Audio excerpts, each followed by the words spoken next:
Hi, I'm John Stewart, Chief Investment Officer of Farmers Trust Company. This is the Investor's Edge. The Investor's Edge, Market Insights with John Stewart, is brought to you by Farmers Trust Company. Hi, I'm John Stewart. Welcome to the Investor's Edge. First up, the week in review. Much needed relief.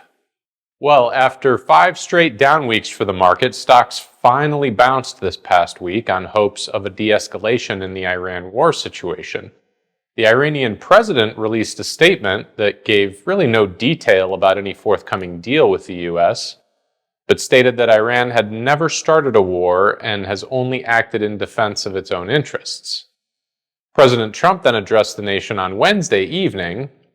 He didn't give any indication that a deal was forthcoming either, but rather continued to threaten Iran that he would bomb them back to the Stone Age if they didn't surrender to his demands.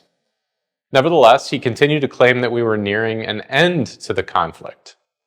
Markets were volatile on Thursday, but the S&P 500 still finished nearly 5% above the Monday lows. Welcome news for investors. For this week's featured insight, growth investing requires imagination.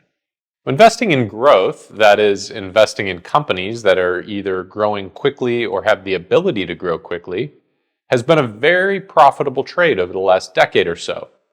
Make no mistake, investing in growth is a high-risk business. During the dot-com bust, the NASDAQ index lost some 80% of its value. There have been many other booms and busts in the growth trade along the way as well. And while some investors are naturally attracted to investing in growth because of the profit opportunity, others have a difficult time imagining how the future could change so much to justify the lofty valuations of many growth companies. If you have a good imagination, patience, a strong stomach for volatility, and you can accurately envision where the world is heading without unrealistic delusions of grandeur, investing in growth may just be right for you.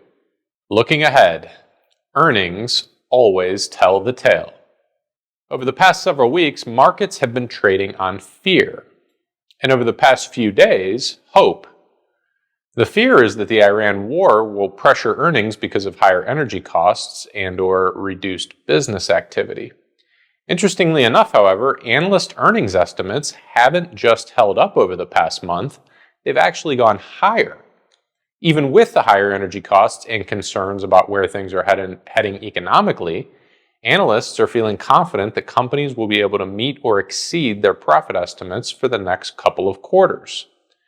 This could be an indication that the underlying economy is actually far stronger than many give it credit for. With first quarter earnings season set to begin here in just a couple of weeks, we won't have to wait long to find out. Once again, I'm John Stewart. Thank you for watching The Investor's Edge. The Investor's Edge, Market Insights with John Stewart, is brought to you by Farmers Trust Company.